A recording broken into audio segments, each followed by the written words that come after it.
noite a todos os irmãos. Vamos começar essa quinta-feira, dia 15 de dezembro, essa reunião aqui de perguntas e respostas. Já tem algumas perguntas aqui, né? Na filinha tem Val e George. O casal aí pode perguntar.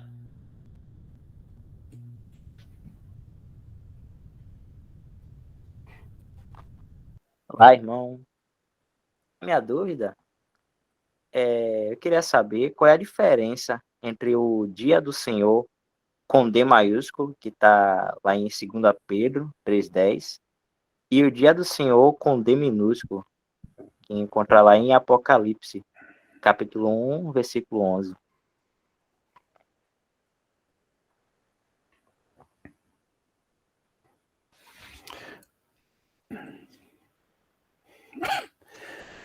Essa expressão, o dia do Senhor, de Apocalipse acho que é versículo 10, se eu não me engano, capítulo 1, 10, não é?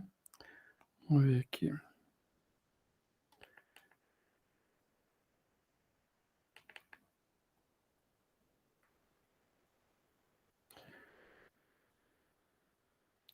Apocalipse 1, 10. É o versículo 11, né? Eu acho que é o 10. É isso mesmo. Fala assim, eu fui arrebatado em espírito no dia do Senhor.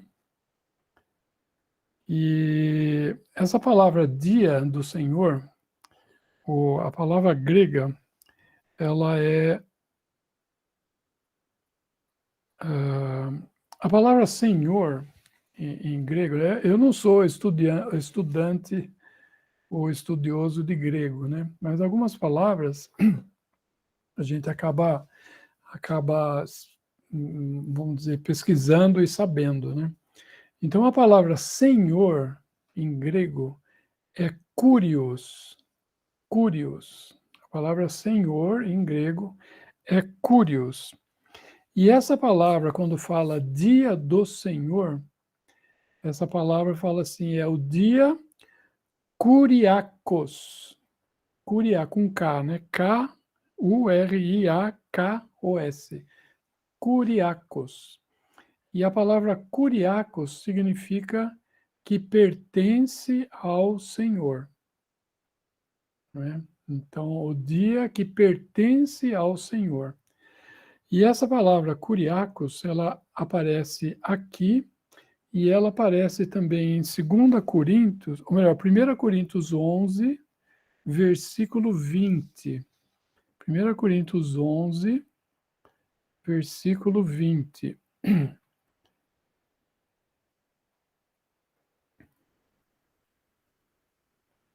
Que fala assim: de sorte que quando vos ajuntais num lugar, não é para comer a ceia do Senhor. Ou seja, a ceia kuriakos, que seria em grego, né? E ali em Apocalipse é o dia kuriakos. E essa palavra, como eu falei, kuriakos, ela aparece só nesses 2 versículos em todo o Novo Testamento, que foi escrito em grego, né? Então, o que isso significa? Significa que o dia do Senhor aqui é o domingo.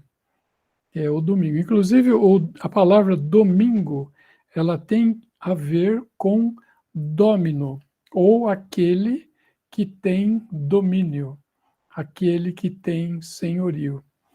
Né? Então, quando se fala de domingo, por exemplo, em Atos também, dá óbvio para a gente lá em Atos 20, versículo 7, quando os cristãos eles se reuniam no dia do Senhor, né? E aqui fala o primeiro dia da semana, aqui não fala dia do Senhor, mas o primeiro dia da semana é o domingo, né? Porque o segundo dia da semana é a segunda-feira. terça-feira é o terceiro dia da semana, né? Embora que às vezes a gente tenha a impressão, né, que a semana começa na segunda, né? Não, a semana começa no domingo. Esse é o primeiro dia da semana. E o sábado, ele é o último dia da semana. Lembra que o Senhor fala que ele ele fez a criação, né, em 6 dias e descansou no sétimo, que é o sábado, né, que é o dia do descanso. Então, quando os discípulos se ajuntavam, aqui em Atos 20, versículo 7, eles se ajuntaram no primeiro dia da semana, ou seja, no dia Curiacos, eles celebravam a ceia Curiacos, ou seja, a ceia do Senhor, ela deve ser celebrada no dia do Senhor. Então tem essa relação.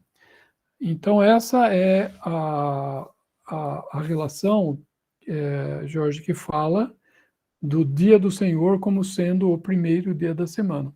Em outras passagens, a gente vê dia do Senhor e ele se refere ao dia de 1000 anos, quando o Senhor Jesus vai estar reinando aqui na Terra. Né? Por exemplo, se a gente pegar lá em 2 Tessalonicenses, capítulo 2, nós vamos ver lá que ali está falando do dia do Senhor. 2 Tessalonicenses, capítulo 2, versículo 1. Ora, irmãos, rogamo-vos pela vinda de nosso Senhor Jesus Cristo e pela nossa reunião com Ele. Isso é uma coisa, né? A vinda do Senhor, ela tem 2 aspectos. Ela pode ser a vinda do Senhor para o arrebatamento, ou é a vinda do Senhor na sua aparição. Então, a vinda do Senhor, quando se refere ao arrebatamento, ele está conectado com o Senhor vindo para os seus. Ele está vindo para a igreja, ele está vindo para os santos que morreram no Velho Testamento, e ele vai levá-los todos, ele vai ressuscitar os que estiverem mortos, os que estiverem vivos terão os seus corpos transformados, e aí, glorificados, todos nós subiremos para, por isso fala, a nossa reunião com Ele, não é? A nossa reunião com o Senhor vai ser nesse momento. Hoje, nós não reunimos com o Senhor nesse aspecto, né? Nós estamos reunidos ao nome do Senhor. Nós não nos reunimos ao Senhor, nós nos reunimos ao nome do Senhor, né? Onde 2 ou 3 estiverem reunidos em meu nome. Né? Então, nossa reunião hoje é em nome do Senhor, ou ao nome do Senhor. Mas, enfim, versículo 2. Que não vos movais facilmente o vosso entendimento, nem vos perturbeis, quer por espírito, quer por palavra, quer por epístola, como que de nós, se o dia do Senhor, aqui está escrito Cristo, o correto seria o dia do Senhor estivesse perto. Se você abrir o versículo, Dal, por favor, nós vamos ver aqui, ela fala o dia de Cristo, as 3 primeiras, acho que fala dia de Cristo, dia de Cristo. A próxima, a IBB, fala dia do Senhor. A TB fala dia do Senhor também, e a tradução atualizada, dia do Senhor também, tá? Então é o dia do Senhor, ou seja, o milênio, não é o milênio. Às vezes a pessoa fala assim, pode confundir achando que o dia do Senhor é o dia que o Senhor aparece. Na verdade, não está de todo errado o pensamento, mas o dia do Senhor é o dia que o Senhor venha na sua aparição, e também o próximo, e o próximo, e o próximo, e assim por diante, durante todo o milênio. É chamado o dia do Senhor. Hoje nós estamos vivendo o dia do homem, o dia do homem, né? Desde Adão, nós estamos vivendo o dia do homem. O homem está fazendo o que ele pensa ser o melhor, né, da sua cabeça. Então, esse é o dia do homem. Em breve será o dia do Senhor, ou seja, tudo que dizer tudo que a gente contemplar no mundo vai estar se referindo ao Senhor. É o dia dele. Hoje é o dia do homem, né? O Bill Orr, ele deu um exemplo, se os irmãos acessarem aquele site Conferências Bíblicas e irem naquela abazinha que fala dois peixinhos, ali tem uma gravação que é bem curta, né? São cortes assim de reuniões e que falam dessa diferença, né? Não estou bem lembrado qual é a gravação que fala, mas assim, ouçam todas, porque todas são muito boas, com certeza. Mas ele fala o seguinte, que o dia do homem é aquele dia que, se você sair na rua, tudo que vocês estão vendo, que nós podemos ver, se refere ao homem, à glória do homem. Então, aquele carro bonito, aquela casa bonita, tudo está se referindo ao homem e à sua glória. Não é? Quando chegar o dia do Senhor, o milênio, tudo vai fazer referência ao Senhor. Então, tudo, a gente vê até quando fala ali em Zacarias, né?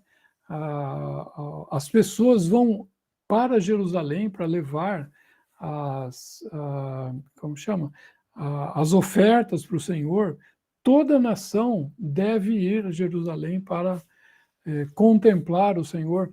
Vai ter conferências bíblicas, né, vamos chamar assim, todo o sábado, durante todo o milênio, os judeus vão ensinar os gentios a eles aquilo que diz respeito ao Senhor. Então vai ser um dia de muita bênção, né?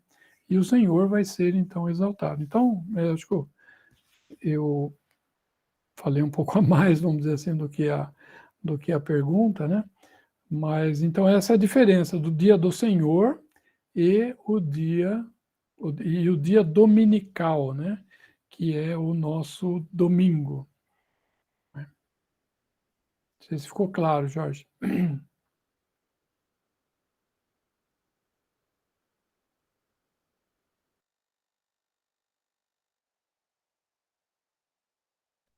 Obrigado, irmão. Luiz, só para não perder o raciocínio aqui, você falou que dominus, né? Quer dizer, como o significado aí? O dominus é de domínio, né? Aquele que tem domínio. Dominus.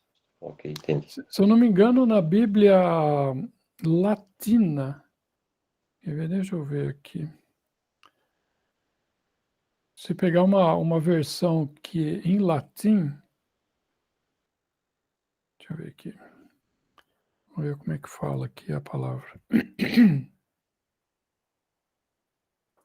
Apocalipse 1:10.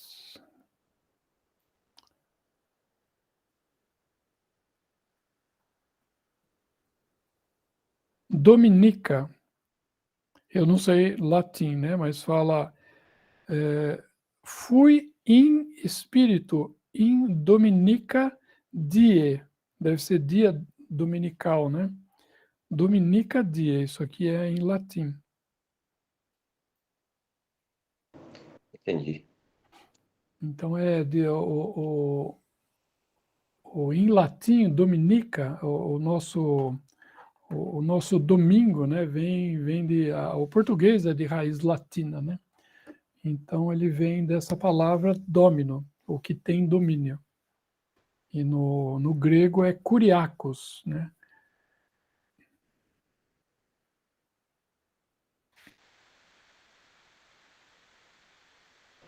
Tem alguma associação em ser, eu não sei se é em todo lugar, aqui, pelo menos no Ocidente, mas ser feriado nesse dia? Luiz? Não era feriado, né? Porque você quer ver que até Atos, o Dal abriu aqui, né?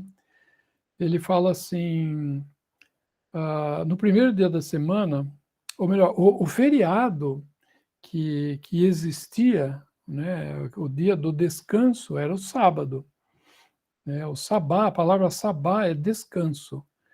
Então Deus descansou no sétimo dia. E Deus queria que o seu povo também descansasse, né? Então, por isso que é o sabá, né? Em hebraico, né? Então, sabá é descanso. Então, o dia do sábado era o dia de descanso. E o domingo era dia, como o pessoal fala, era dia de branco, né? Era dia A de trabalho. primeira-feira. A primeira-feira, exatamente, Elton, exatamente. Por isso que a gente fala segunda-feira, né? Então, depois do domingo vem a segunda-feira. Por quê? Porque a primeira-feira, na verdade, era o domingo. E os irmãos trabalhavam, tanto assim que eles devem ter se reunido para partir o pão, provavelmente depois do fim do dia, né? Porque o versículo fala que no primeiro dia da semana, juntando-se os discípulos para partir o pão, que era esse o objetivo, o propósito, né, dos irmãos. Eles tinham trabalhado o dia, não é? E aí eles vieram e se juntaram para partir o pão. E Paulo, que começou a falar com ele, né, eu vou imaginar aqui um horário, 7 horas da noite, trabalharam até às 6, né? E aí, a partir das 7 horas, eles jantaram lá e se ajuntaram para lembrar o Senhor, para partir o pão, né? Porque lembra aquela parte, uma parábola que o Senhor fala que o pai de família foi lá, assalariou trabalhadores, né, para sua vinha, e uns trabalharam às 12 horas, né? Aí ele foi na hora terceira, na hora sexta, na hora nona e na hora undécima. Né? A hora undécima era 5 horas da tarde. O dia começava às 6 horas, né? Começava às 6, a primeira hora era às 6, das 6 às 7. Era a primeira hora. Então, aqueles que foram assalariados para trabalhar a undécima hora, era a hora de 11 para 12, vamos dizer assim, né? A 11ª para a 12ª hora. E a 11ª para a 12ª era das 5 às 6 da tarde. Então, hoje a gente trabalha 8, né? Mas antigamente trabalhava 12 horas. Então, trabalhava das 6 às 6, ia para casa, se arrumava, tomava um banho, alguma coisa, e aí os irmãos, então, se ajuntavam para partir o pão. E aí, como Paulo estava lá, eles provavelmente perguntaram para Paulo estava falando, né, trazendo palavra para eles, e a prática se alargou, né, a reunião ali, se alargou até a meia-noite. E aí, quando o Eutico acabou caindo, né? Então, na verdade, eles partiram o pão na terça-feira, ou melhor, na terça não, na segunda-feira aqui, né? Nessa oportunidade aqui, né? Porque acho que indo um pouquinho mais para frente fala, né? Alargou-se a prata até a meia-noite e daí ele foi levantado morto, acho que é no 11º, tal, que fala que eles ali, ó, e subindo e partindo o pão e comendo, provavelmente depois da meia-noite, né? Ainda lhes falou largamente até o dia nascer, até a alvorada. Né? E daí ele foi embora. Então é isso que acontecia. Eu não sei, o Elton, quando que o domingo virou, né, virou o dia de descanso. Eu não sei quem é que instituiu isso aí, precisaria ver na história aí, mas fizeram do domingo, então, o dia do descanso, né? mas originalmente não era assim. Os irmãos, no princípio, não era feriado, com certeza. Entendi. Que bom que a gente tem esse descanso aí no domingo, né? Com certeza. E eu acredito que até, Elton, o Senhor tenha dirigido as coisas, né? O Senhor tem todo o poder na sua mão, né? Ele fala em Mateus 28, todo poder me é dado no céu e na terra, né? Então, embora que esse mundo seja governado por Satanás, mas o Senhor tem domínio, com certeza, sobre tudo, né?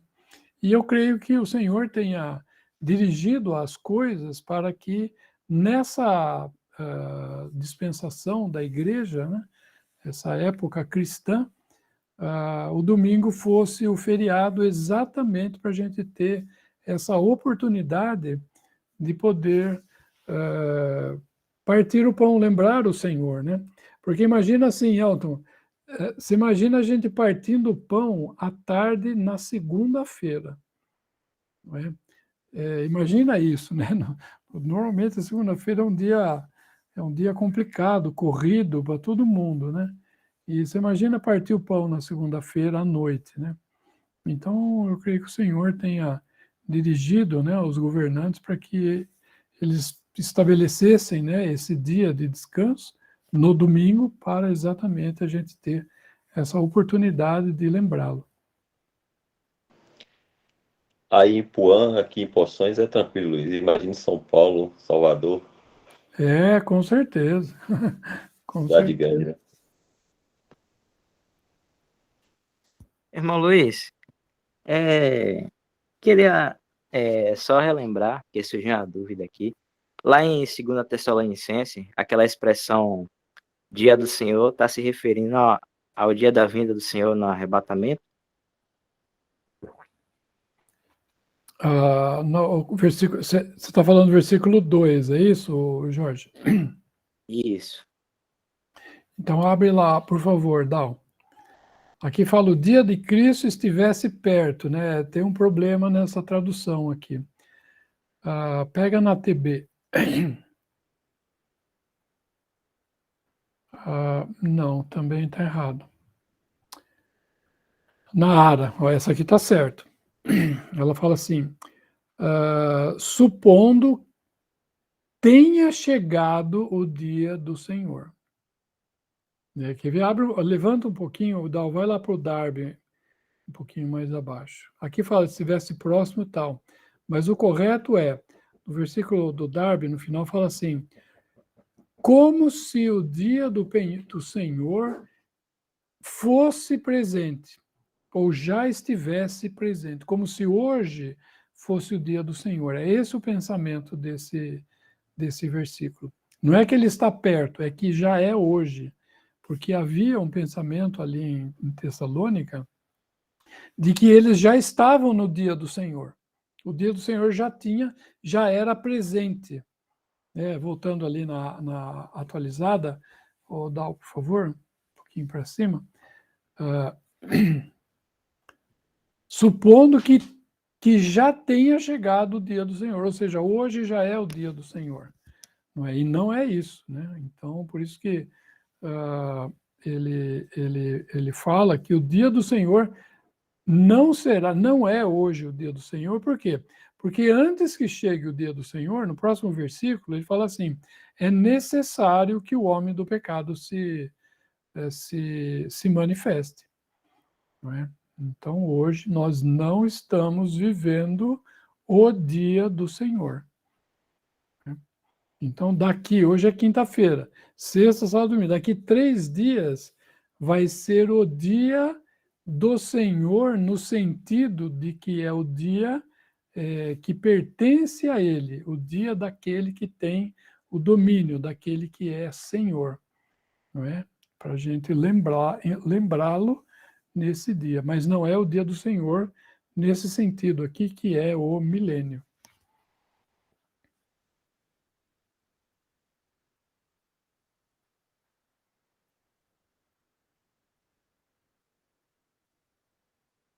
Agora entendi, irmão. Obrigado.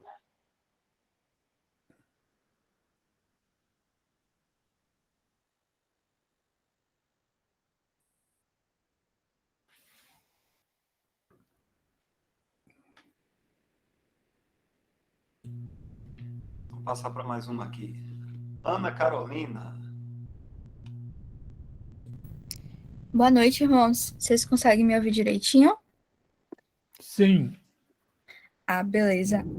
Minha dúvida é sobre a passagem em 2 Coríntios, capítulo 7, versículo 1, que ele fala assim, purificando de toda a imundícia da carne e do espírito. Me purificar da imundícia da carne eu até entendi, né? Mas do espírito que ficou um pouco essa dúvida do que seria essa imundícia do espírito. Quer ver um versículo que responde isso, Ana? Romanos 12.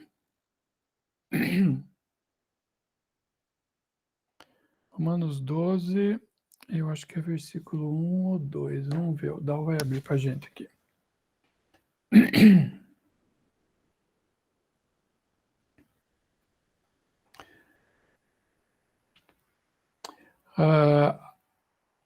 Fala assim: rogo-vos, pois, irmãos, pela compaixão de Deus, que apresenteis os vossos corpos em sacrifício vivo, santo e agradável a Deus, que é o vosso culto racional. Abre esse versículo para a gente, Dal.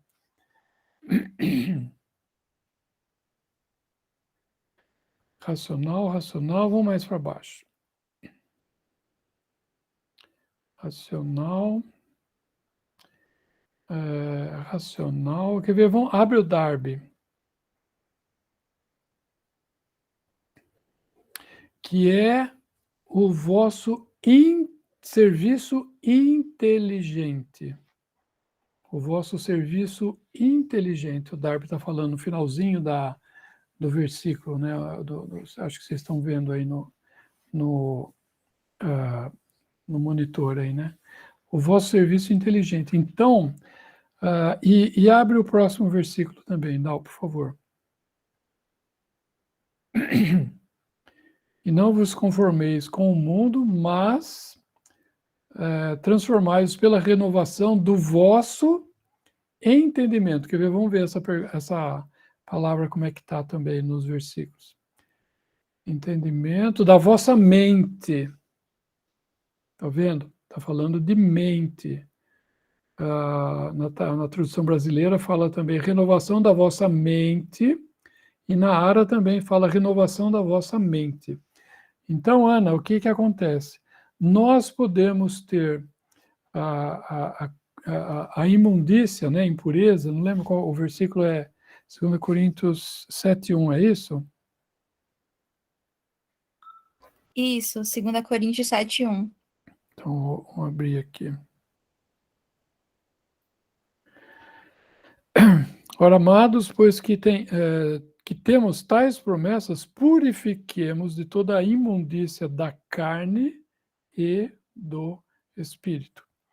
Né? Então, por quê? Porque a carne pode ter imundícia e a gente sabe a imundícia da carne. Né? Agora, a imundícia do espírito é o que está aqui dentro. É a nossa mente. Eu posso não ter imundícia na carne, mas eu posso ter imundícia no meu espírito, na minha mente, no meu pensamento. Né? Então, eu não demonstro, né? Todo mundo olha para mim, ai, que pessoa tão piedosa, não sei o que e tal. E por dentro, um corrupto na pior qualidade. Né? Então, é isso que acontece. Não é só, né, nós devemos nos purificar, não só daquilo que todo mundo vê, vamos dizer, que todo mundo pode ver, não é? Mas daquilo que nós pensamos. Né? Porque nós somos maus não só na nossa carne, mas na nossa mente também. Por isso que voltando lá, Dal, vamos voltar lá em Romanos 13, Romanos 12, versículo 2. Ali fala de renovação da nossa mente. esse versículo atualizado, né, que eu leio, a maioria dos irmãos lê também, a corrigida, fala entendimento, mas é mente. Mas transformai-vos pela renovação da vossa mente, daquilo que nós pensamos, como pensamos as coisas. Não é? Então, isso é muito importante. Então, a gente, né, se limpa, né, daquilo que é exterior e a gente se limpa daquilo que é interior também.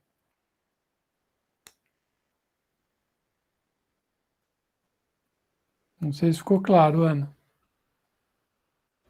Ficou sim, muito obrigado, irmão.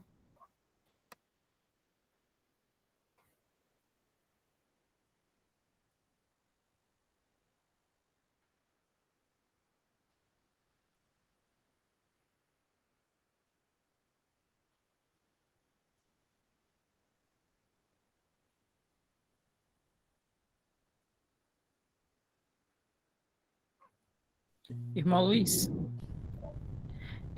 voltando naquele versículo 7 lá de 2 Coríntios, se eu não estou enganado, o irmão até falou que quando a palavra espírito aparece em minúsculo, está se referindo ao espírito do homem, não é isso?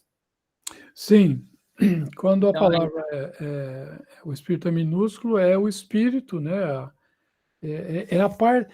Nós somos um ser tripartido, né? Nós temos o espírito, nós temos a alma, nós temos o corpo. Então, o espírito é a parte inteligente, é a parte de conhecimento, de razão do homem, né? De pensamento. Isso é o espírito do homem. Então, a parte da alma é a parte da emoção, do sentimento, né, da alegria, da tristeza, do calor, do frio, da saudade, enfim. Isso pertence à alma. E o corpo é a parte física, né, que contém o espírito e a alma, né? Então, quando fala espírito, está falando dessa questão racional, inteligente, né, do homem.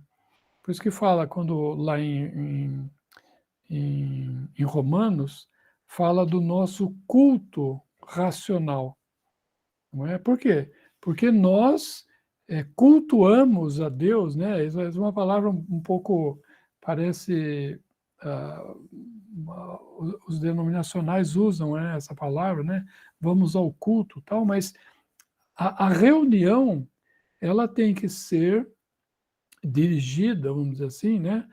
O irmão que vai falar e tal, quem está dirigindo ele é o Espírito Santo, dirigindo o espírito dele para que ele fale, né?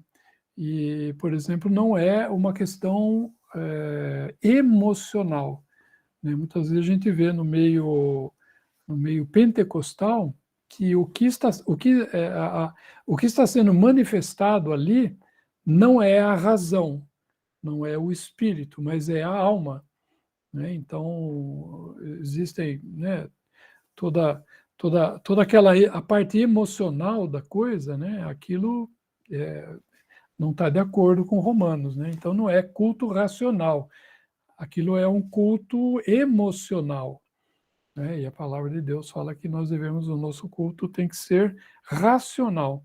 Então, nós entendemos com o nosso espírito, então, ninguém está sendo levado a isso, mas nós abrimos a palavra de Deus e nós lemos que nós somos salvos, né? Então, a palavra de Deus fala, eu sou salvo. Pronto, eu criei, né? Estou sentindo que eu sou salvo? Não, não sinto. Mas eu sei, porque racionalmente eu entendo a palavra de Deus e ela me fala que todo aquele que crê é salvo, né? Isso é uma coisa muito importante, porque daí tira toda essa como chama? Essa má doutrina, né? De que fala, não, a pessoa para poder realmente ser salva, ela tem que sentir alguma coisa, ela tem que falar em línguas, né? E que isso é uma manifestação, com certeza, emocional, né? Do jeito que nós vemos hoje, né? Ela realmente foi um dom de Deus, né? Na época, né? Na circunstância. mas não é isso que nós vemos hoje, né? Mas é importante isso, né, que nós devemos ser dirigidos pelo Espírito e ter a alma e o corpo sujeitos ao Espírito, ou à razão, ou ao entendimento do homem, né? O ruim é quando a coisa não é o Espírito que está dirigindo, quem está me dirigindo é a minha alma. Não é? Se a minha alma toma conta, vamos dizer assim, eu permito que a minha alma, que os meus desejos tomem conta da minha situação e eles me dirijam, com certeza eu vou acabar fazendo bobagem. Não é? Eu vou comprar uma coisa que eu não posso comprar, vou olhar para um lugar que eu não deveria estar olhando, e aí a confusão vai se instalar. Por isso que é muito importante que nós sermos dirigidos pelo nosso espírito, né? Pela palavra de Deus, logicamente, mas com relação ao nosso espírito, né? O nosso, ter o controle, né, do nosso eu, de cada um. Muito bom, irmão. Ficou bem, bem claro e ajudou até em outros versículos aqui. Depois você explica essa parte aí do Espírito. Obrigado. Que bom.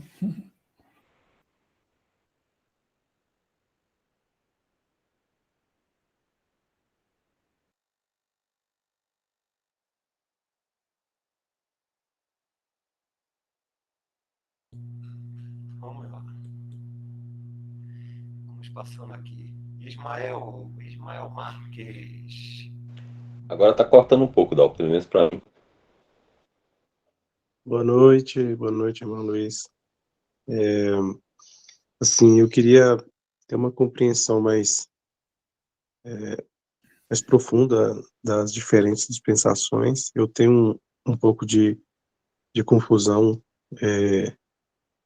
do princípio e lei, consciência. Eu queria que talvez o irmão pudesse me dar uma direção para eu poder até dividir melhor, né, a palavra quando eu estiver fazendo a leitura aqui. Esse é um assunto para algumas reuniões, né, Ismael? Com certeza é um assunto muito, como chama, muito extenso, né? O que eu sugiro, o Ismael, você fazer, não sei se você conhece aquele site chamado Conferências Bíblicas. Aliás, até o Dal, eu acho, algum irmão colocou no chat o link para uma das páginas desse site, né, que é aquele 2 peixinhos. Mas se você procurar na parte de conferências, e aí você vai na parte de conferências da cidade chamada Ipuã, né, aqui onde eu moro, Ipuã, 2012. Ipuã, 2012. Seu áudio fechou, irmão. É mesmo. Vocês não ouviram nada ou não? Até ir para o ano 2012. Ah, tá bom. Então, lá em Ipuã, 2012, quer ver? Deixa eu ver aqui. 2012.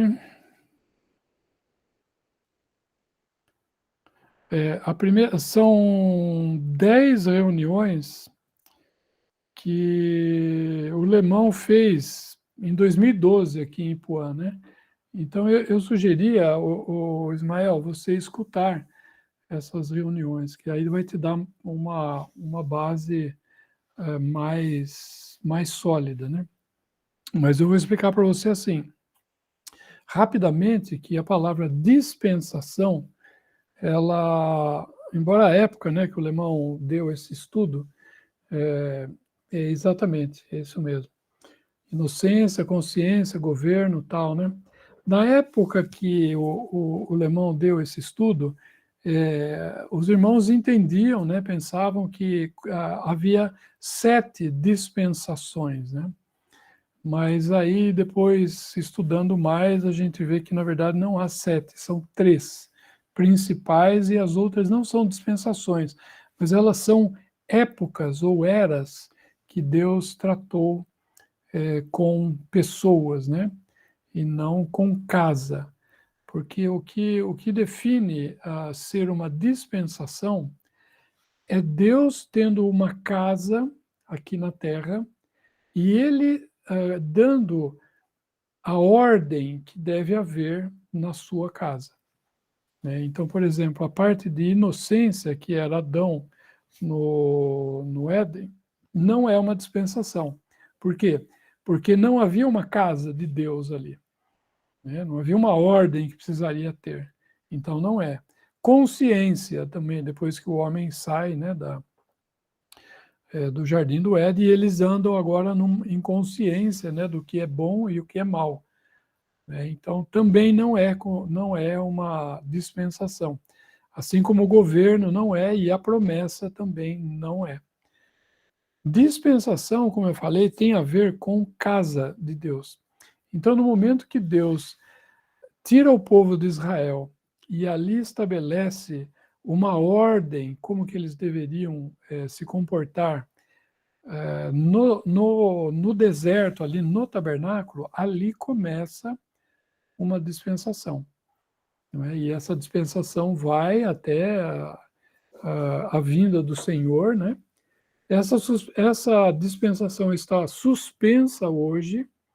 Ela está suspensa por quê? Porque uma outra dispensação, uma outra ordem, uma outra casa de Deus foi instalada, enquanto essa casa de Israel estava vigendo, né? O Senhor veio, ele veio na ordem dessa dispensação da lei, nessa dispensação da casa de Israel, né? E até que você se lembra que o Senhor fala, em Mateus e Lucas, ele fala assim, a vossa casa vos ficará deserta. A vossa casa vos ficará deserta. Então, Deus hoje não está tratando com a casa de Israel, né, onde ele havia tratado. Então, ele suspendeu esse tratamento. Hoje, como eu falei, existe uma nova casa, que é a casa de Deus, que foi criada quando o Espírito Santo desceu na terra. E essa casa de Deus, ela vai até o arrebatamento. No arrebatamento, essa casa sai, essa dispensação, porque dispensação é uma ordem na casa de Deus, em determinadas épocas, né? Então, essa segunda dispensação, ela sai no arrebatamento e volta à ordem da casa, vamos dizer assim, de Deus, que havia antes, né? E ela permanece até o fim da tribulação. Né? No tempo da tribulação, a ordem que vai haver é a ordem que havia em Israel antes, porque Deus vai começar a retratar com Israel para arrependimento. Quando o Senhor chega, essa ordem sai, essa dispensação sai e entra a dispensação do chamado milênio, que vai haver também uma casa de Deus e aí uma outra ordem na casa de Deus. Então, basicamente, são 3 as dispensações, né? A lei, que vem até hoje ela está suspensa, né? Ela não, ou melhor, a lei vige para o mundo. Para nós ela não vige, por quê? Porque nós morremos para a lei. Então a lei não tem mais vigência sobre nós. Por quê? Porque nós estamos mortos para a lei, mortos para o mundo, né? Então, essa é a nossa posição. Por isso que a lei não nos toca e por isso que é um absurdo alguém hoje, cristão, tentar guardar algo para o qual ele está morto. Né? Então, com certeza, totalmente fora da doutrina, um erro dispensacional, alguém hoje querer se colocar sob a lei, né? Então, resumidamente, Ismael, é isso aí. Mas dá uma escutada nessas reuniões, né? Tomando em conta, né, essa questão de que na época a gente entendia, né? O irmão falou, porque era o que os irmãos pensavam, mas depois o Senhor deu mais luz, né? e a gente entende hoje que dispensação são 3, que tem a ver com o governo de Deus na sua casa. Isso ele teve na casa de Israel, hoje na casa de Deus, que é a igreja, e ele vai ter também no milênio. Obrigado, irmão Luiz.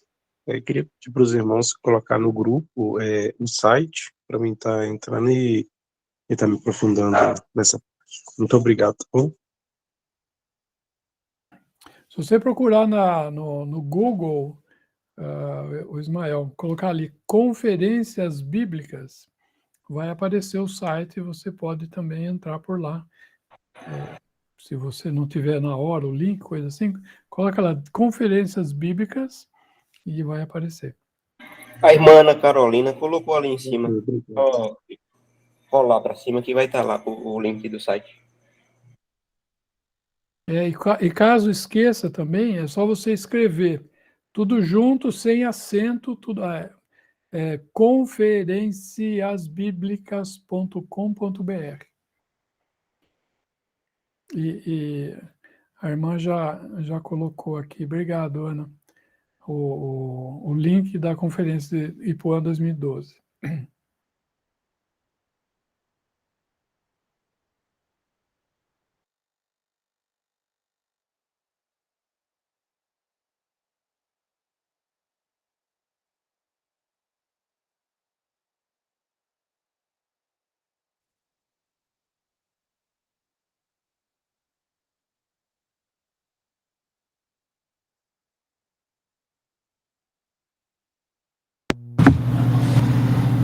Dá para me ouvir agora? Jorge Aquino. Boa noite, Dal. Boa noite, Luiz, e a todos. Irmão Luiz, se puder comentar um pouco sobre Romanos 5,19, porque eu lendo a versão aqui que eu tenho, quando fala aquela parte que diz, porque como pela desobediência de um só homem, muitos se tornaram pecadores, e eu estava imaginando que seriam todos se tornaram pecadores. A segunda parte, tudo bem, que diz assim também pela obediência de um só homem, muitos se tornarão justos. Aí, olhando outras versões, a católica diz que na primeira fase que todos se tornaram pecadores, ok, mas na segunda parte ele diz que todos se tornarão justos. Quando eu estava imaginando que muitos, né, que nem todos irão crer no Senhor. Se puder comentar essa parte aí, dar uma olhada nesses versículos.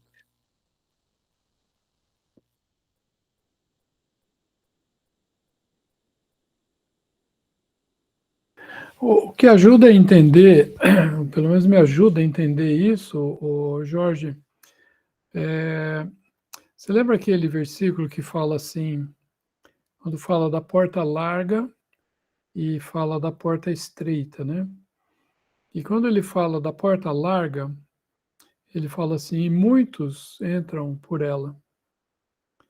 E quando fala da porta estreita, e fala assim, e poucos são os que entram pela porta estreita, né?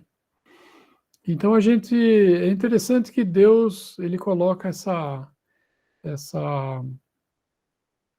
expressão muitos e poucos. Quantos são muitos?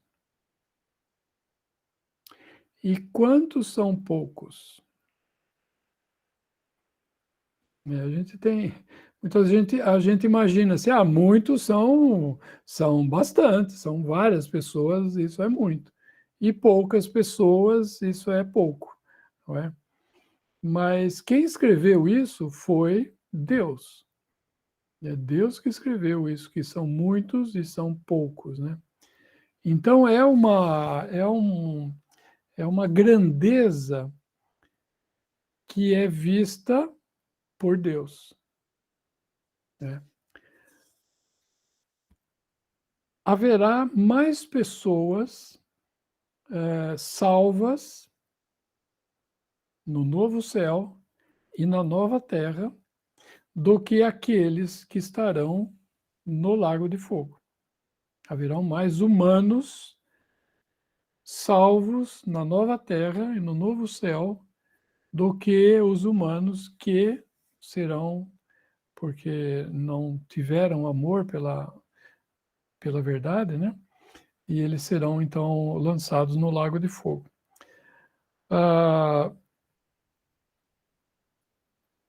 Vou fazer uma pergunta, assim, né? 10 pessoas, né? Não estou falando que seja um número, mas 10 pessoas sendo lançadas no lago de fogo, isso pode ser muito para Deus? Eu acredito que até uma seria muito.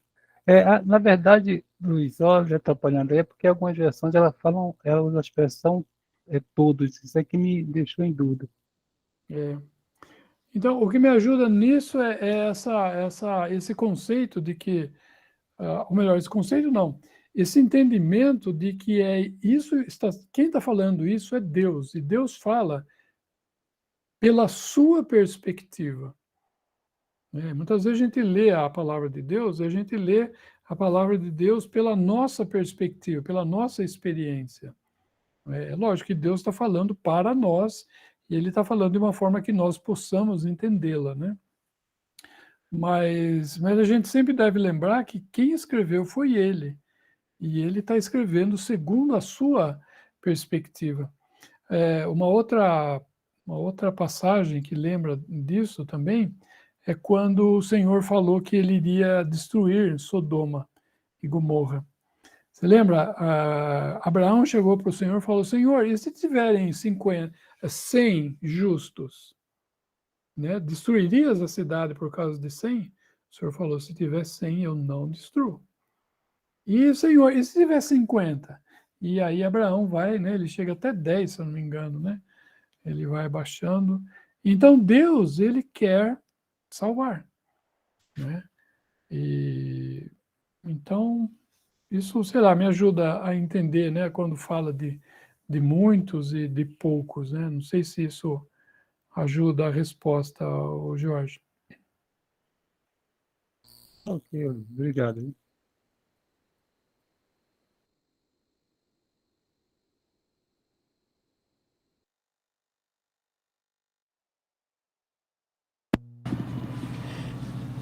Luiz, eu acho que ele também quer saber a respeito se essa versão é todos, que acho que ele achou em alguma versão aí que diz assim pela obediência de um, todos serão feitos justos, né? Então todo aí dá a impressão de que são todos os homens. Isso seria correto em alguma versão? Abre o versículo lá, Dal, por favor, vamos ver o Darby. Se a gente tiver dúvida em alguma versão, irmãos, vão no Darby, que aí ele vai dizer o que é. Então ele fala, porque na verdade, pela desobediência de um homem, os muitos, ele fala, os muitos foram constituídos pecadores, mas pela obediência de um, os muitos serão constituídos justos. The many, os muitos.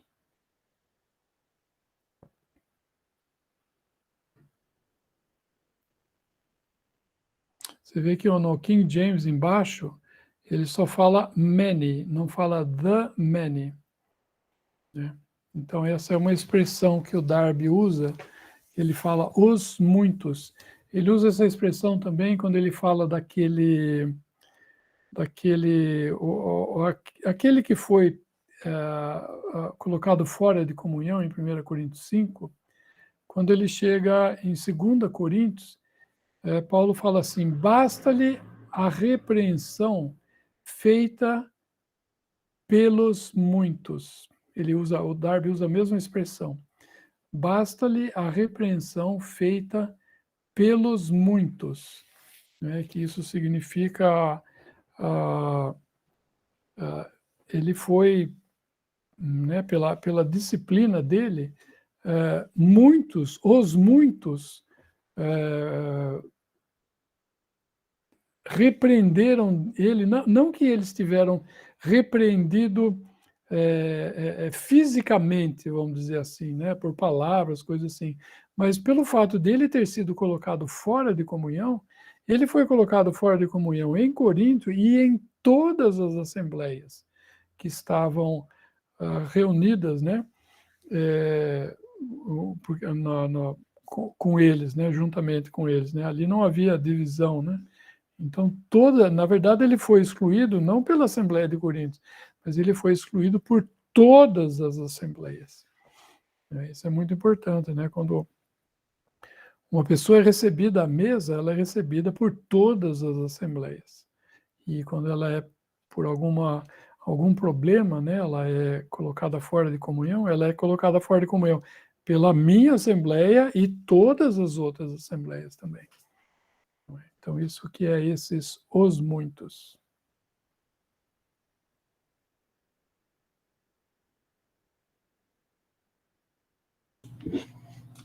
Maravilha.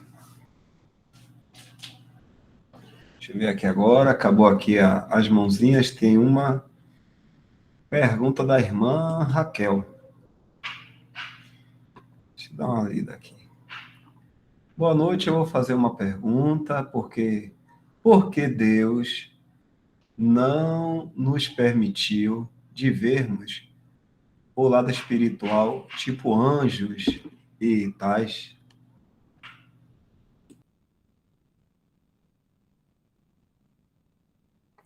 Eu vou dar uma resposta bem curta.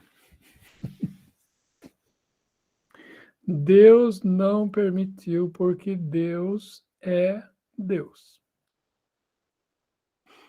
Ele sabe, ele é soberano, ele tem os seus propósitos e ele sabe o que ele está fazendo.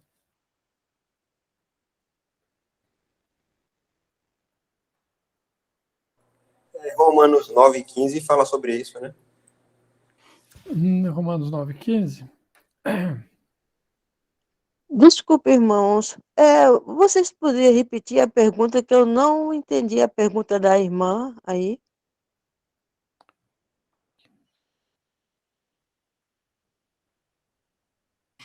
A irmã perguntou aqui, por que Deus não nos permitiu de vermos o lado espiritual, tipo assim, ver anjos e outras coisas, né?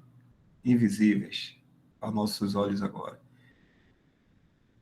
Ela fez essa pergunta. Por que Deus não Tá permitiu? certo. Tá certo. Irmãos, perdoem, eu entendi a pergunta como porque Deus não perdoou os anjos. É por isso que eu falei Romanos 9,15.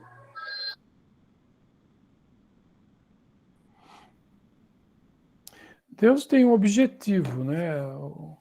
O grande objetivo de Deus é Efésios 1:10. Se o Dal pudesse pôr para a gente lá, Dal. Esse é o grande propósito de Deus. Qual que é?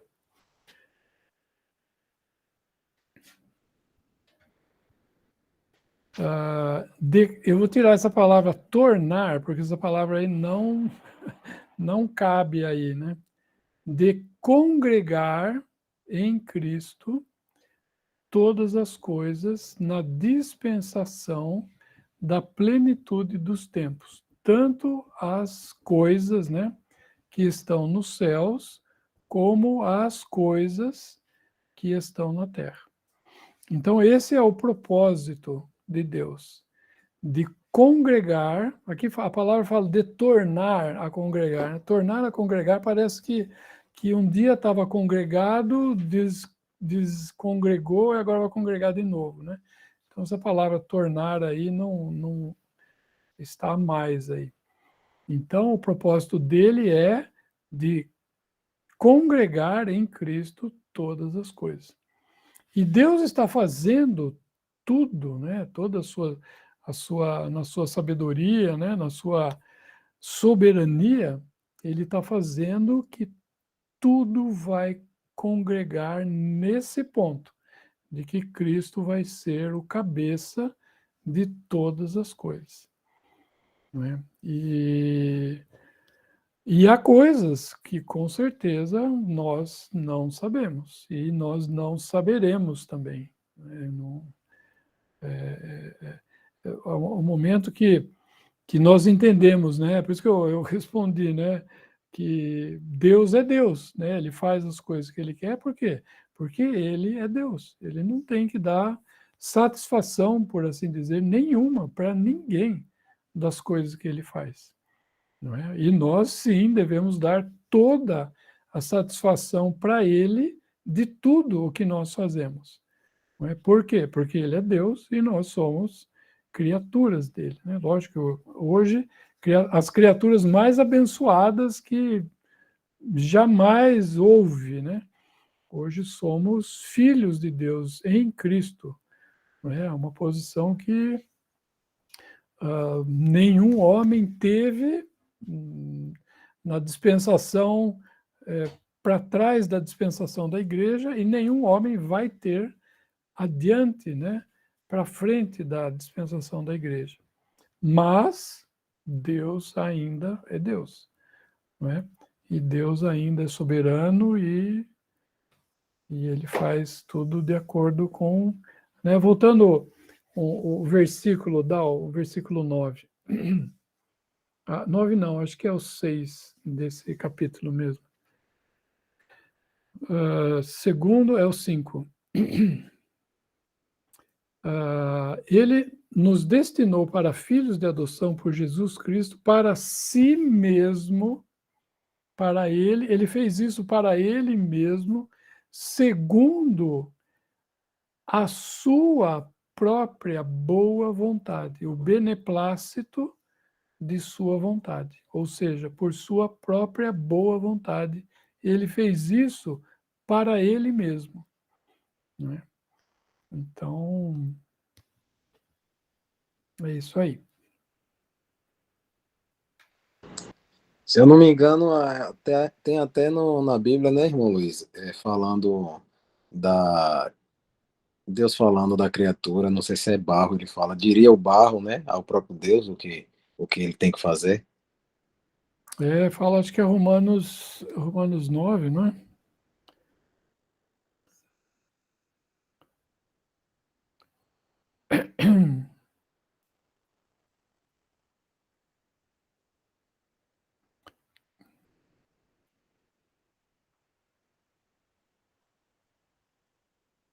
A partir do 19. Acho que é, né, Elton?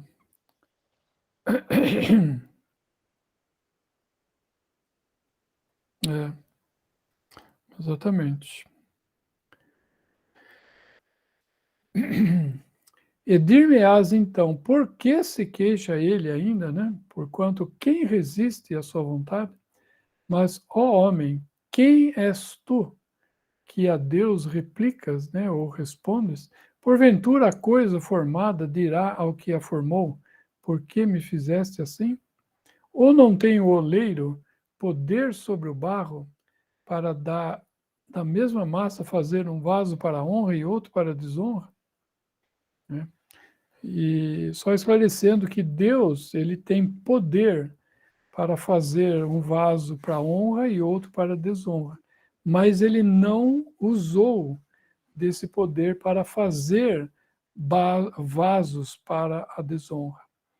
Ele fez bons vasos e os vasos se corromperam. Ele fez o homem perfeito. Tem um versículo que fala, né? Eclesiastes 11, eu acho. Deus fez o homem perfeito. Vamos ver se eu acho aqui. Eclesiastes, não sei se é 10 ou é 11.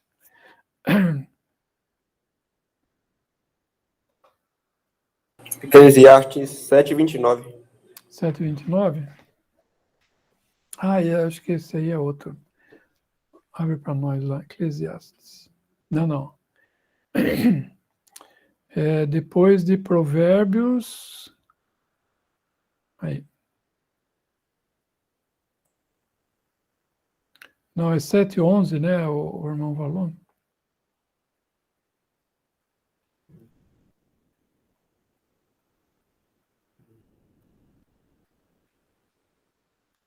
Acho que não.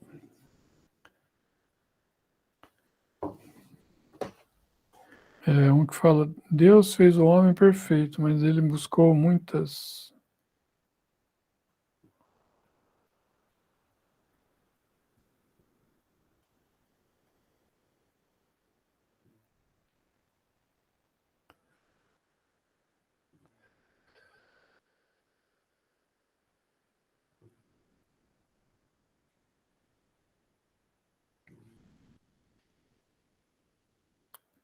Eu não estou achando aqui. Não é o 729, né? 7:29? Sim. Ah, foi isso que você falou, Fernando? Entendi Foi. 7:11. Ah, desculpa, eu entendi 7:11. Isso, é exatamente. Exatamente. Obrigado.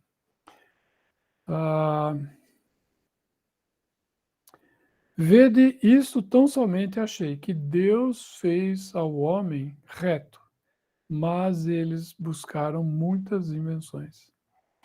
É exatamente, Fernando, obrigado. Deus fez o homem perfeito, né? Só que ele o vaso se condenou, né? Vamos dizer assim. E mesmo assim, mesmo, vamos dizer assim, o vaso contaminado, Deus mandou o seu filho, enviou o seu filho para que esse vaso pudesse ser purificado, mas ele não quis, né? Então, realmente, aí não tem o que fazer, né? A culpa em absoluto não é de Deus. A culpa é completamente do homem.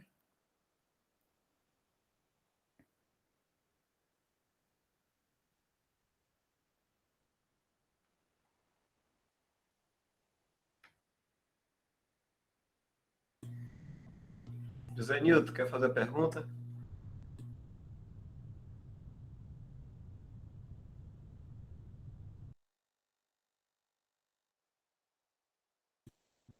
Vamos ver aqui. A passagem de Mateus 22:14 tem algo a ver com a expressão porta larga e porta estreita, explicado pelo irmão?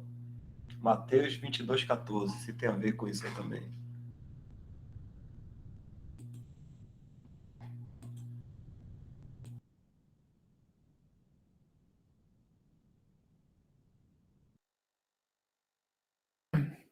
Eu acho que não, porque está falando isso daqui, está falando da pregação do evangelho e daqueles que foram escolhidos, né? Então, isso aqui é como, isso aqui tem relação, Mateus 22:14, tem relação com a rede que é lançada ao mar e traz toda a qualidade de peixes. E depois os pescadores puxam a rede e separam os bons dos maus, né? Então, a relação, tem relação com isso, mas não com a porta larga e porta estreita. No meu pensamento, né? No meu entendimento. O Evangelho chama todos. Né? O Evangelho está aí para todos.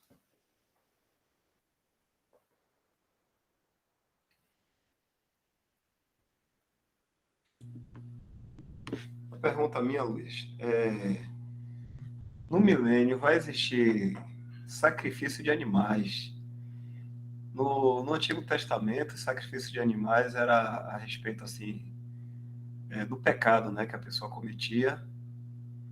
E lá no milênio, como vai ser essa situação de sacrifício de animais? Que eu acho que eu vi algum dos irmãos falando sobre isso. A não ser que tenha ouvido errado. Seria para quê, então, os sacrifícios? Eu precisaria dar uma lida em... quem trata disso é Ezequiel. Ezequiel, a partir do versículo 40, ele diz a ordem de coisas que vai haver no milênio, né? A construção do templo e tal. E eu acho, eu não estou lembrado agora para ser sincero, e eu acho que vai haver sacrifícios, mas não sacrifícios de expiação, mas sacrifícios de lembrança, de memória, da obra de Cristo, na verdade, né? Mas aí precisaria dar uma olhada mais profunda para falar com propriedade, né? Seria como o pão da gente aqui, agora na dispensação da graça, né? Seria mais ou menos isso. Desculpa aí, viu, Adal? A ceia, na verdade, é um memorial, né? O memorial é aquilo que traz algo à memória, né? Por isso que fala um memorial. Então, é uma lembrança que o Senhor mesmo fala, né? Fazei isto em memória, né? Em lembrança, em memória de mim. Né? Então, nós partimos o pão em memória de algo que já foi feito, né? A morte do Senhor. Irmão, uma pergunta. O Senhor falou para Noé que não deveria comer a carne no sangue. Só que eu sempre não entendi muito bem o que seria comer a carne no sangue. É exatamente comer ela crua? Ou, porque eu já ouvi o irmão Mário falando que comer sangue dá a ideia de obter vida, não é? Tanto é que tinha guerras onde certos povos bebiam do sangue do seu inimigo para obter a sua força ou algo parecido. Mas hoje, na nossa aplicação, o que é comer a carne no sangue? Seria num churrasco, por exemplo, onde certas pessoas assam uma carne mal passada, ou comer ela crua exatamente?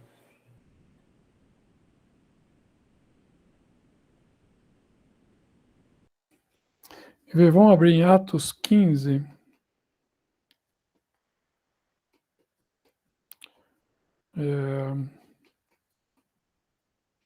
Versículo 22. Atos 15, 22, dá, por favor.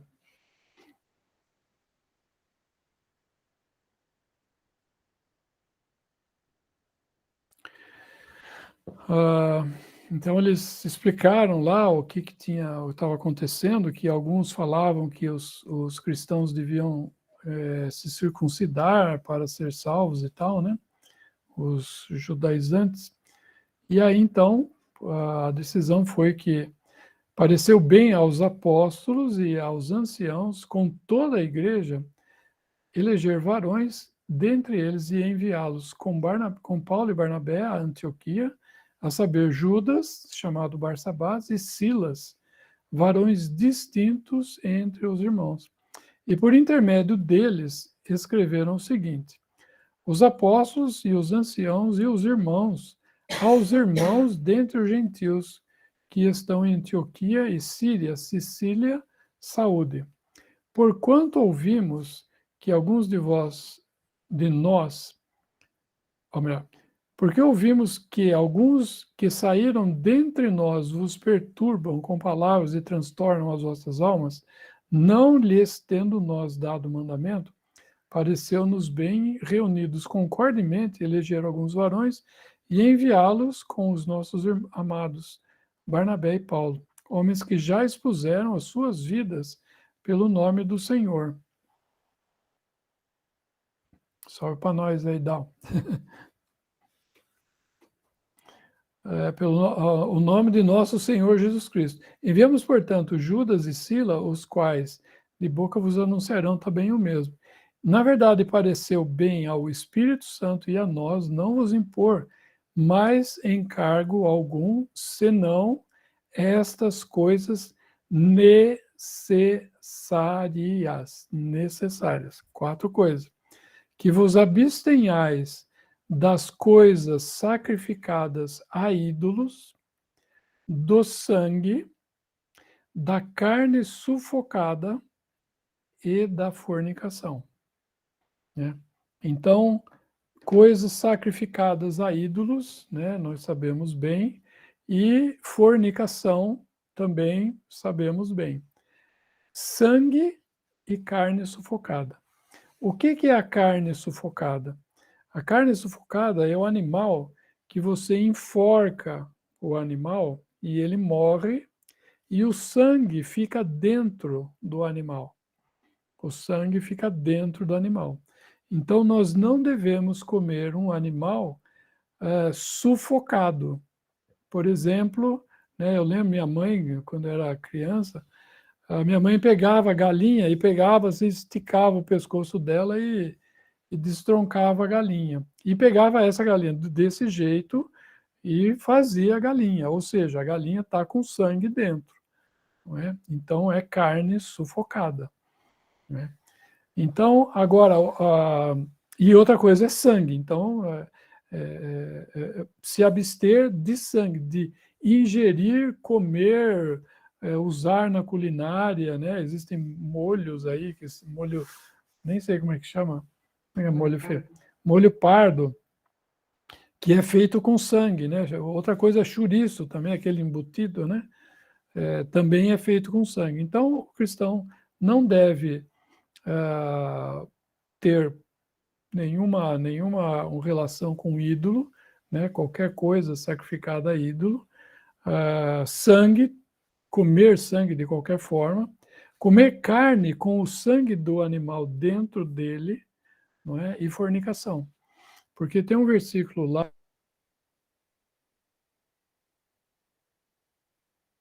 O microfone ligou, viu, Luiz Amado?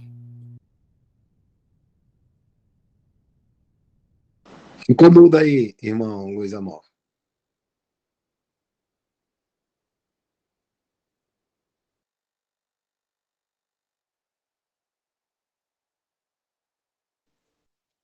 Também eu estou bem com dúvidas sobre isso, irmãos. Luiz, seu microfone está desligado.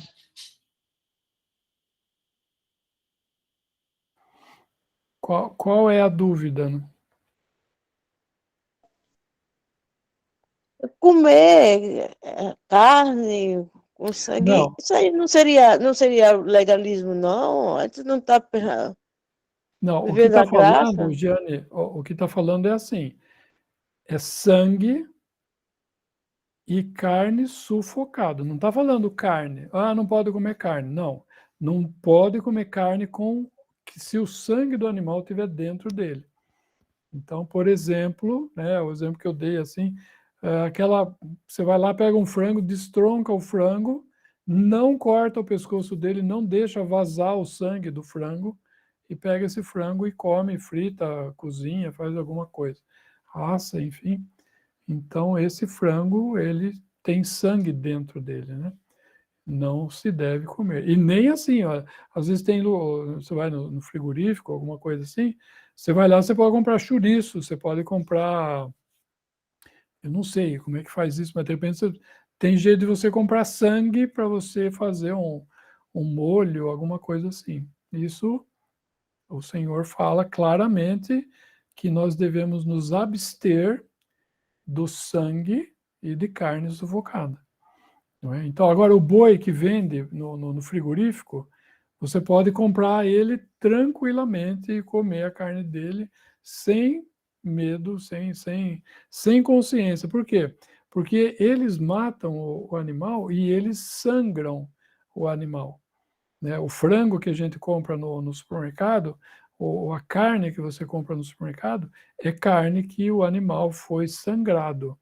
Né? Então, ele está sem sangue. Lógico que um pouco de sangue fica na carne, com certeza. Né? Mas não é todo o sangue do animal. Né? Então, você pode... Né? Muitas vezes, por exemplo, tem uma comida árabe, eles comem quibe cru. Né? Quibe cru. Quibe cru, o que é? É carne. Eles põem lá... É carne moída, crua, com mais algumas coisas lá que eu não sei como é que faz, entende? E as pessoas comem, e eu já comi também, né? Você precisa só ter cuidado da procedência da carne, né? Porque se o boi estiver doente, é um lugar aí que você compra fora de um frigorífico, coisa assim, você pode contrair alguma doença por causa de comer a carne crua, né? Mas não tem problema de você comprar essas carnes. O problema é você comprar esses, né? O pessoal fala aqui muito é o frango caipira, que você pega o frango, você não sabe como é que ele foi morto, aquela coisa toda, né? Então a gente deve ter essa consciência, né? E aí eu queria achar um versículo lá em Gênesis que fala que o sangue, ele deve ser derramado sobre a terra. Levítico, não, irmão Luiz, será? Vou ver aqui. Pode ser, sim. Primeiramente fala em Gênesis, né? Quando fala, acho que é quando fala do aquele que derramar o sangue, o seu sangue será derramado. Mas o Levítico deve falar também, com certeza.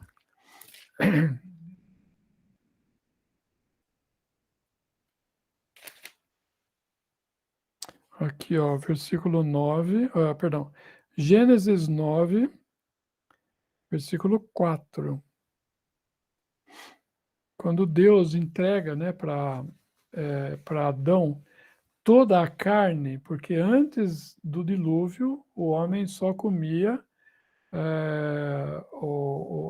as frutas, né, as coisas que Deus tinha feito. Ele não comia carne. Agora, depois do dilúvio, Deus então ele dá carne, né, para o homem, né, no capítulo 9, versículo 1. E abençoou Deus a Noé e a seus filhos e disse: frutificai, multiplicai-vos e enchei a terra. E será o vosso temor e o vosso pavor sobre todo animal da terra. Antigamente o animal não tinha medo do homem, não é? A partir desse momento, o animal foge do homem. Porque senão o animal nunca ia entrar na arca, né? Eles entraram na arca, lá tinha os homens ali, eles ficaram lá um mês e 27 dias, né? O tempo que eles ficaram na arca. Então, não teve problema lá na arca. Versículo 2: será o vosso temor e o vosso pavor sobre todo o animal da terra e sobre toda a ave do céu. Tudo o que se move sobre a terra e todos os peixes do mar, na vossa mão são entregues. Então, agora Deus deu para o homem, para ele comer a carne do animal, da ave e do peixe. Tudo quanto se move, que é vivente, será o vosso alimento. Tudo vos tenho dado como a erva verde, que Deus havia dado a Adão, né? Versículo 4. A carne, porém, com a sua vida, isto é, com o seu sangue, não comereis. É o animal sufocado, o animal que morreu no meio do caminho, né? O sangue dele ele não foi sangrado, né? Versículo 5: certamente requererei o vosso sangue, o sangue das vossas vidas. Da mão de todo animal o requererei, como também na mão do homem. E aí vai.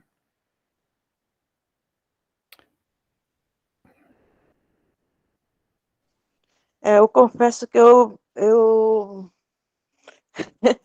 esse versículo aí, irmão, eu não era sabedora, não. Adeus, o sarapatel.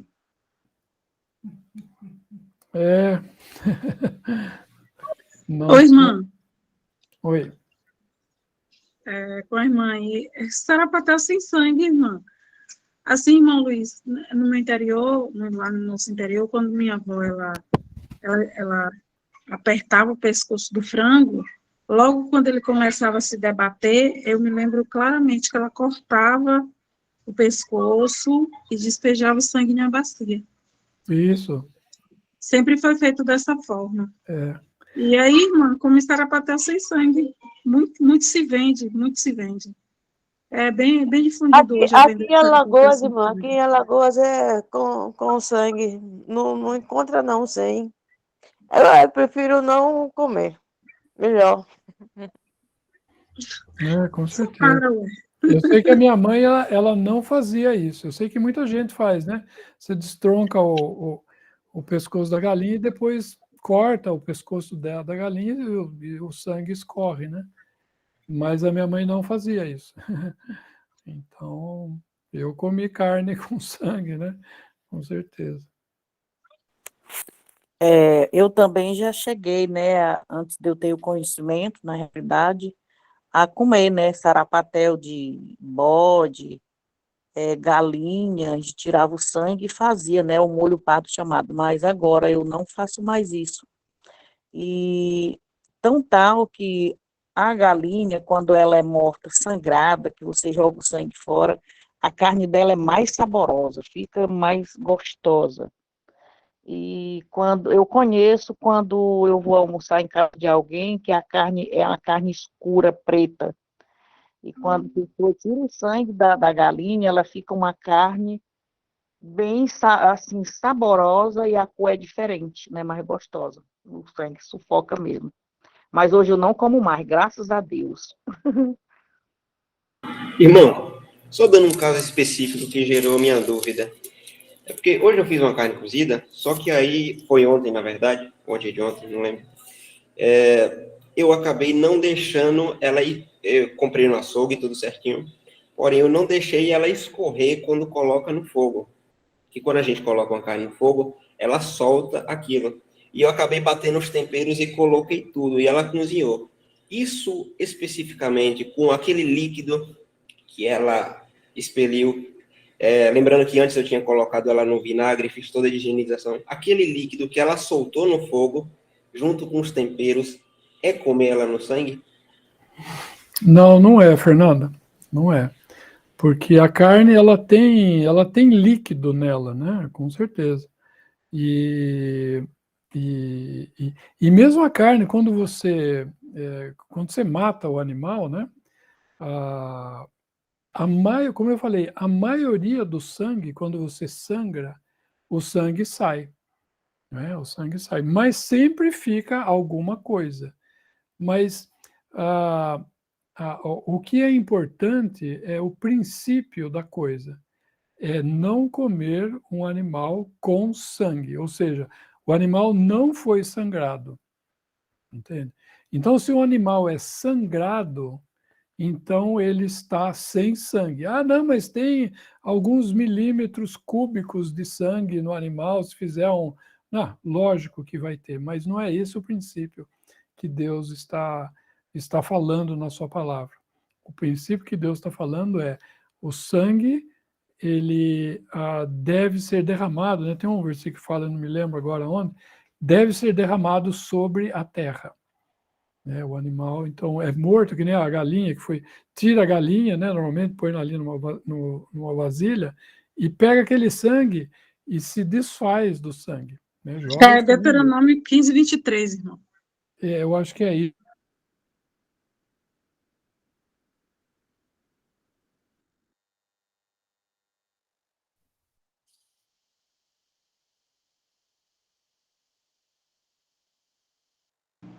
Fechou seu áudio de novo, Luiz.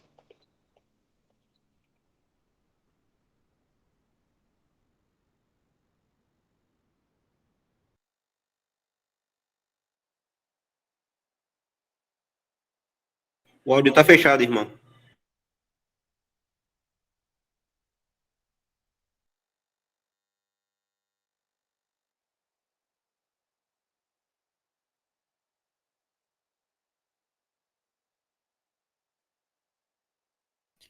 Luiz, seu áudio está fechado.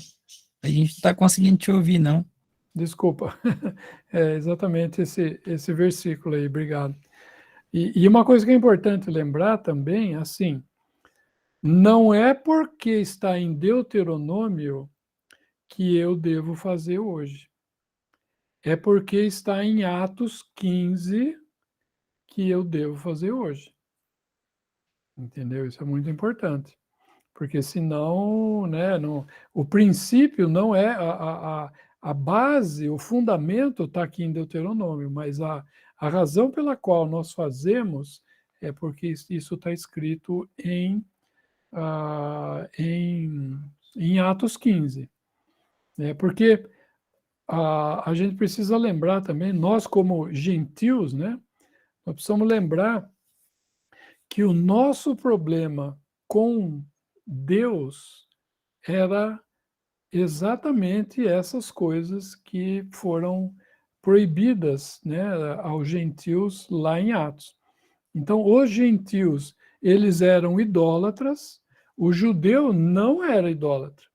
Os gentios eram, os pagãos, né, melhor falando, os pagãos, eles são idólatras, né?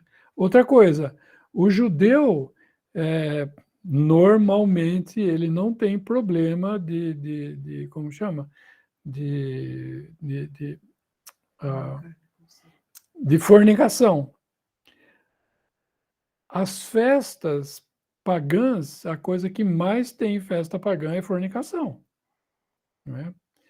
Os judeus não tinham problema de comer sangue. As coisas que mais os gentios faziam tinha sangue envolvido, né? Então, o nosso problema não é com a lei, o nosso problema é com o paganismo.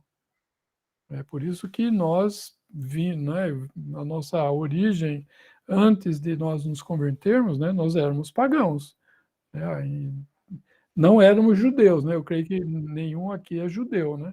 Se era judeu, então o problema era a lei, era a desobediência da lei. E a nossa questão era toda aquilo que envolve o paganismo. E essas três coisas, elas são normais, né, no paganismo, tanto assim que a irmã falou que há essas comidas e há, inclusive tem coisas bem mais sérias, assim, de sacrifícios de animais e sangue de animal e pacto de sangue e a coisa no paganismo ela vai longe, entende? Por isso que o Espírito Santo, né, a gente viu ali em Coríntios 15, que ali fala que o Espírito Santo disse essas 4 coisas que nós devemos nos abster, né? Nós não estamos sob a lei, mas nós devemos nos abster dessas coisas. A carne do sangue, aliás, pela ordem, né? Da sacrifício a ídolo, do que é sacrificado ao ídolo, do sangue, do sufocado, que está relacionado ao sangue, né?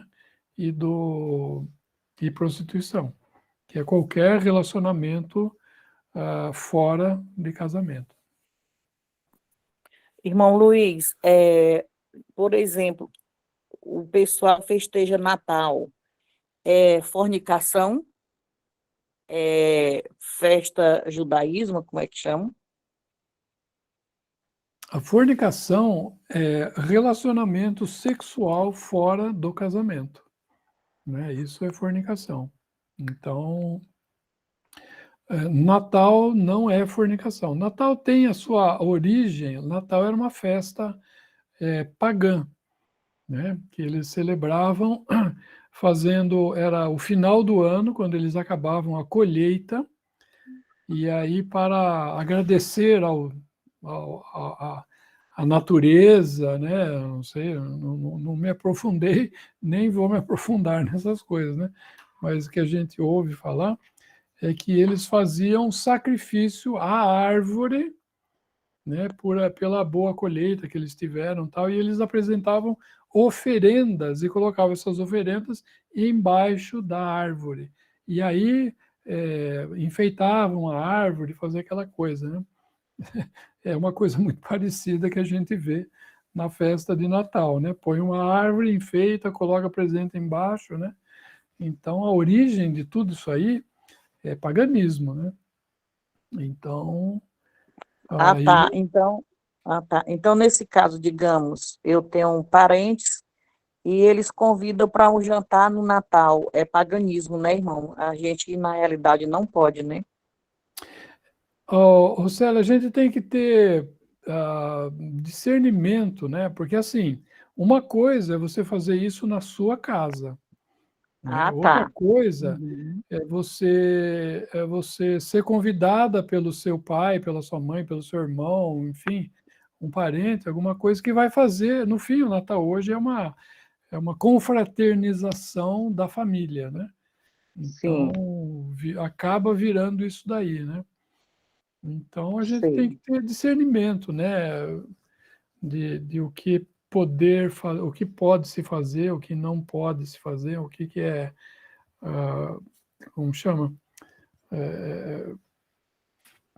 Conveniente fazer ou o que é inconveniente fazer, né?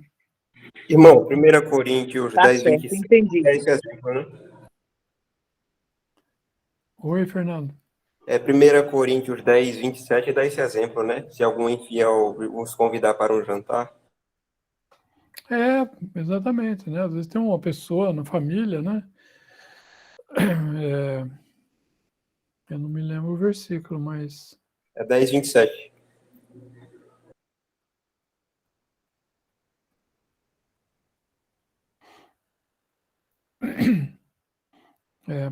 Exatamente. Mas tem o 28 também, né? Mas se alguém vos disser, isso foi sacrificado aos ídolos, não comais, por causa daquele que vos advertiu, e por causa da consciência. Porque a terra é do Senhor e toda a sua plenitude. Digo, porém, a consciência não a tua, mas a do outro.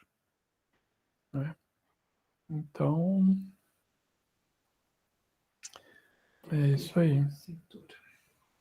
Mas é isso, irmão. Obrigado, viu? Ficou muito claro agora. Nada. Entendi, irmão, também. Obrigado. Existe uma diferença, né? A gente precisa, se eu puder dar um peso, vamos dizer, nas coisas que a gente precisa ver, né? Uma coisa é o meu pai, meu irmão, minha tia, minha filha me convida, que não seja crente, né? Me convida para ir na festa de Natal que ela vai fazer, que vai convidar a família, etc. e tal, e tal, né? Então, é a minha filha, meu pai, o meu irmão e tal. Outra coisa é o meu vizinho fazer isso. Né? O meu vizinho, o chefe, enfim. Né? Então, às vezes quando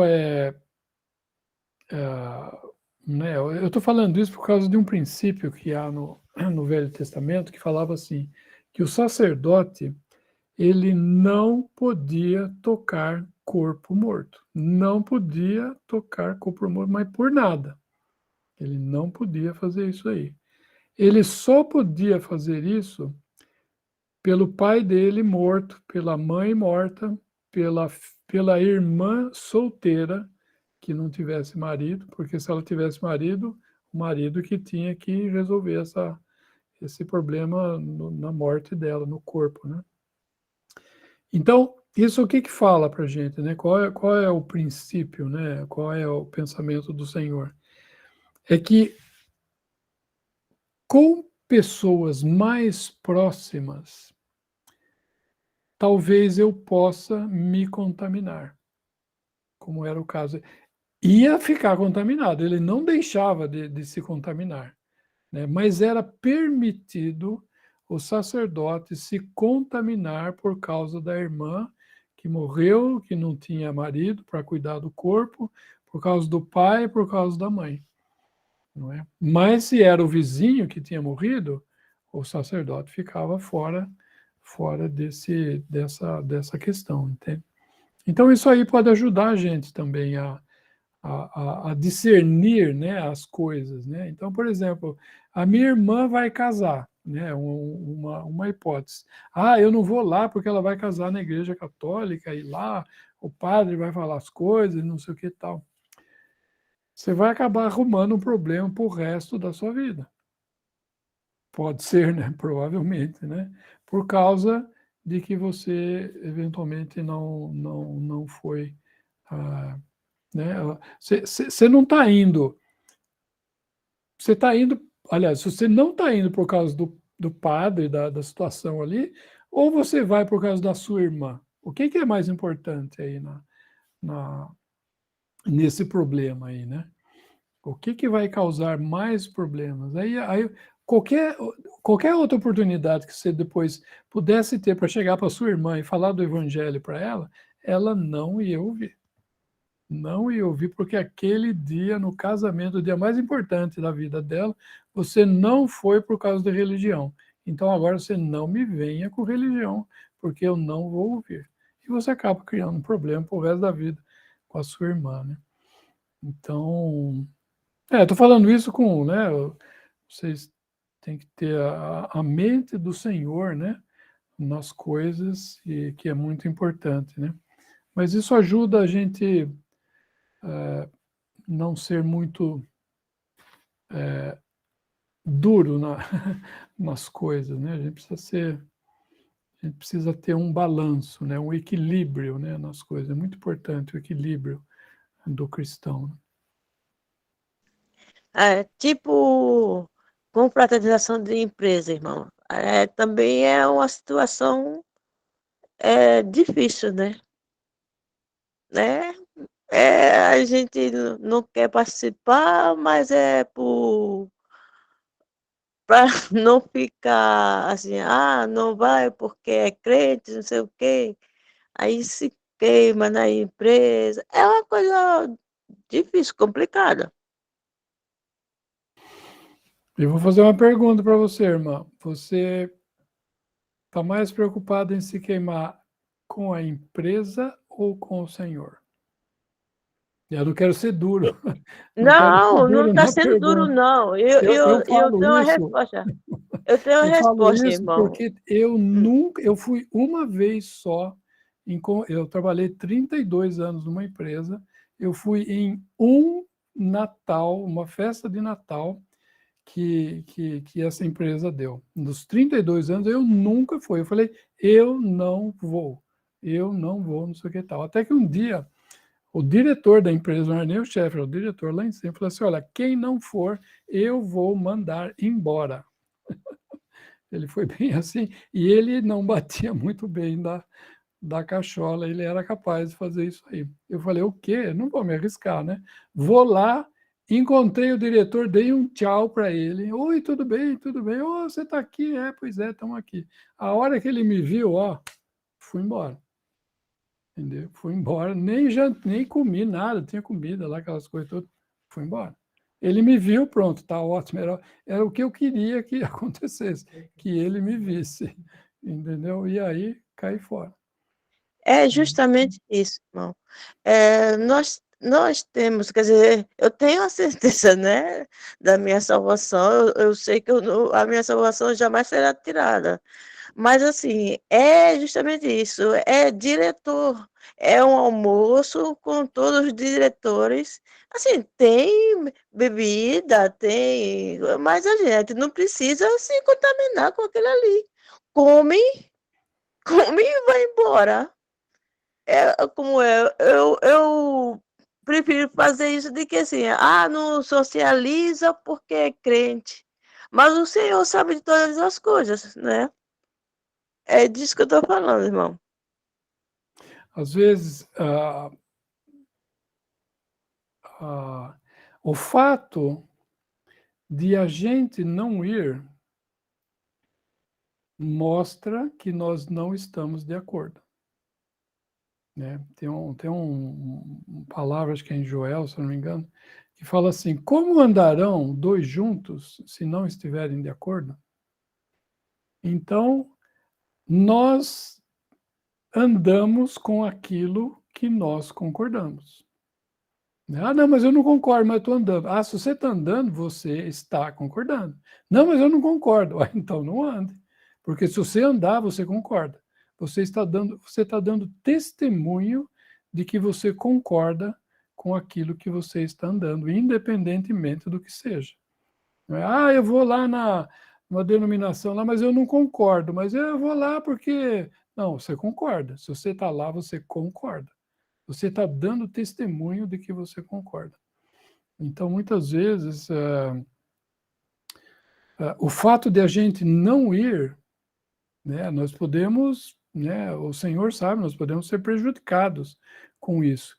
Mas eu estou dando um testemunho de que aquilo está errado. Né? E isso é importante a gente fazer, porque às vezes a gente fala, não, puxa, acho que é melhor eu ir. E se quando eu vou, né, eu estando lá na festa, o pessoal vai falar, puxa, olha, Luiz aqui. Bom, quer dizer então que se ele está aqui, então está tudo bem. Né? Tudo aquilo que nós estamos fazendo aqui está bom, porque ele está aqui. Né? Então a gente precisa tomar um cuidado, né? Nós como cristãos, né, nós precisamos tomar um cuidado assim dos lugares, né, onde eu vou, o que eu falo, o que eu visto, tudo, né? Por quê? Porque aquilo que eu faço é aquilo que eu estou dando testemunho, que eu aprovo, que eu concordo com isso. Irmão, eu concordo com o senhor, mas assim, é só incompatibilização mesmo. O resto, não participo de mais nada, não. Eu morri junto com o Cristo ali, entendeu? Agora, em empresa, realmente é difícil. Mas o senhor tem razão. Mas assim, eu continuo indo para a compartilhação.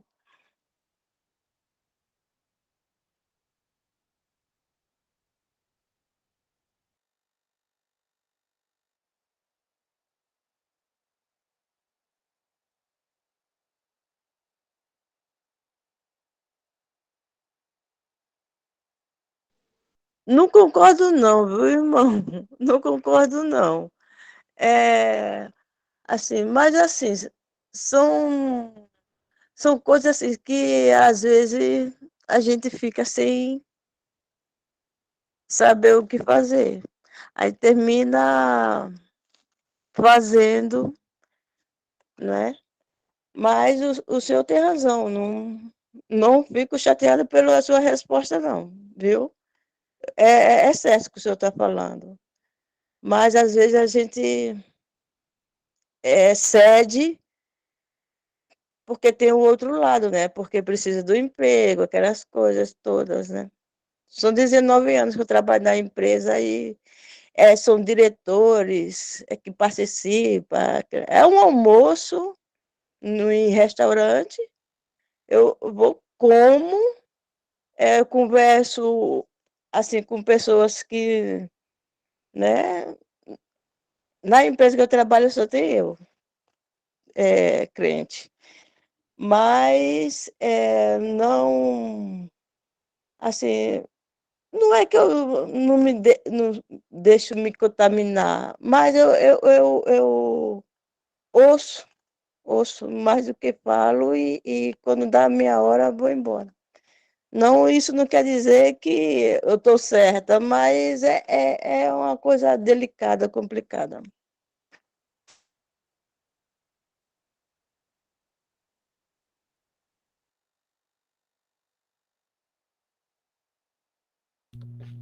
Ok, irmãos. Oi? Bom. Tá baixo o microfone.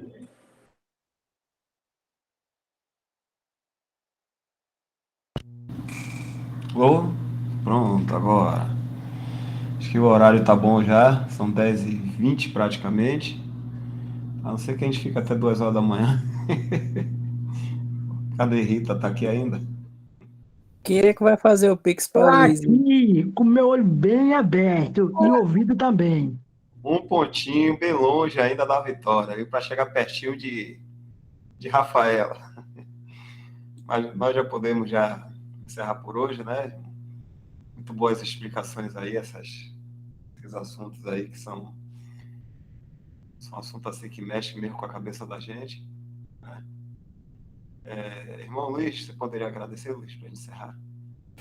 Vamos sim. Nosso Deus, nosso Pai, nós agradecemos.